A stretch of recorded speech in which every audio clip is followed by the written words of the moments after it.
अस्सलाम स्टूडेंट्स, आज का जो हमारा टॉपिक है वो है प्रोकैरियोटिक और यूकैरियोटिक सेल। हमें सिलेक्ट करने कम्प्लीटली प्रोकैरियोटिक और यूकैरियोटिक सेल्स को डिस्कस करेंगे और हम इनके जो डिफरेंसेस हैं उनको भी देखेंगे। ये हमारे पास एक प्रोकैरियोटिक सेल है और ये हमारे पास एक यूकैरियोटिक सेल है।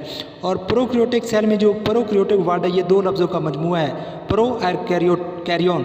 प्रो का मतलब बिफोर और कैरियन का मतलब न्यूक्लियस, मतलब इसमें न्यूक्लियस से पहले की लाइफ, मतलब एक ऐसा सेल जिसमें वाज़े डिफाइन न्यूक्लियस नहीं होता। ये हमने स्ट्रक्चर से देखें तो इसके अंदर वाज़े न्यूक्लियस नहीं है। इसके बरक्स जो यूकैरियोटिक सेल है, ये हमारे पास यूकैरियोटिक सेल है। तो इसमें जो यूकैरियोटिक वर्ड है वो भी दो लफ्ज़ों का मजमूआ है, यू और कैरियन। यू का मतलब ट्रू और कैरियन का मतलब न्यूक्लियस, मतलब इसके पास वाज़े डिफाइन न्यूक्लियस मौजूद होता है। ये स्ट्रक्चर है इसकी, तो यहाँ से देखें तो ये इसके पास इस सेल के अंदर वाज़े न्यूक्लियस डिफाइन न्यूक्लियस मौजूद है। फर्दर हम इनके डिफरेंसेस को बात करें तो जो प्रोकैरियोटिक सेल है उसके पास डिफाइन न्यूक्लियस नहीं होता, और ये हमने स्ट्रक्चर से भी देख लिया। और यूकैरियोटिक सेल के पास डिफाइन न्यूक्लियस जो है वो मौजूद होता है। फर्दर देखें तो हमारे पास जो प्रोकैरियोटिक सेल है उसके न्यूक्लियर मटेरियल के बाहर न्यूक्लियर मेम्ब्रेन नहीं होती, इसीलिए तो उसके पास डिफाइन न्यूक्लियस भी नहीं होता। और जो यूकैरियोटिक सेल है उसके जो न्यूक्लियस है उसके बाद डबल मेम्ब्रेन होती है, इसलिए तो वो डिफाइन न्यूक्लियस बन जाता है।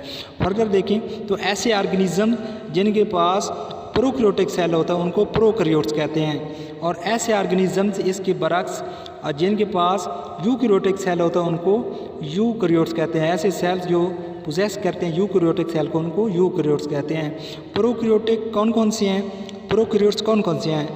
बैक्टीरिया, ब्लू ग्रीन एल्गी वगैरह ऐसे ऑर्गेनिजम्स हैं जिनके पास प्रोकैरियोटिक सेल होता है, इसीलिए इनको प्रोकैरियोट्स कहते हैं। और सिमिलरली जो प्लांट्स, एनिमल्स और फंजाई और प्रोटिस्टा वगैरह हैं, ये ऐसे ऑर्गेनिजम्स हैं जिनके पास यूकैरियोटिक सेल होता है, इसलिए इनको यूकैरियोट्स कहते हैं। अगर फर्दर देखें तो जो प्रोकैरियोटिक सेल्स हैं उनमें लार्ज मेम्ब्रेन बॉन्डेड ऑर्गेनेलीज जैसे कि माइटोकॉन्ड्रिया, एंडोप्लाज्म, रेटिकुलम, क्लोरोप्लास्ट वगैरह जैसी बड़ी ऑर्गेनेलीज मेम्ब्रेन बॉन्डेड ऑर्गेनेलीज नहीं होती। और जो यूकैरियोटिक सेल्स हैं उनमें मेम्ब्रेन बॉन्डेड लार्ज ऑर्गेनेलीज जैसा कि माइटोकॉन्ड्रिया, एंडोप्लाज्मिक रेटिकुलम, क्लोरोप्लास्ट वगैरह मौजूद होती हैं। फर्दर हम अगर इनको देखें तो हमारे पास जो प्रोकैरियोटिक सेल्स है उसके पास स्मॉल साइज राइबोसोम्स होते हैं 70s, मतलब प्रोकैरियोटिक सेल में जो राइबोसोम्स होते हैं उनका साइज़ छोटा होता है, और जो यूकैरियोटिक सेल्स में राइबोसोम्स होती हैं 80s वाली वो बड़ी होती है, लार्ज साइज़ होती है, उनका साइज़ बड़ा होता है। और प्रोकैरियोटिक सेल्स का जो प्रोकैरियोटिक सेल्स हैं इनमें माइटोसिस जो है वो मिसिंग होती है। सेल के डिवाइड होने का प्रोसेस होता है माइटोसिस, इसमें माइटोसिस नहीं होती तो फिर इसमें डिवीजन कैसे होती है सेल्स की? इनमें सेल बाइनरी फिशन के प्रोसेस से डिवाइड होता है, और जो यूकैरियोटिक सेल्स है उसमें माइटोसिस मौजूद होती है और यही डिवाइड करती है यूकैरियोटिक सेल्स को। फर्दर देखें तो जो प्रोकैरियोटिक सेल्स हैं उनमें डीएनए जो होता है वो सर्कुलर फॉर्म में होता है। प्रोकैरियोटिक सेल में डीएनए सर्कुलर फॉर्म में होता है, और जो यूकैरियोटिक सेल्स हैं उनमें जो डीएनए है वो लीनियर फॉर्म में होता है। ये आसान सा टॉपिक था।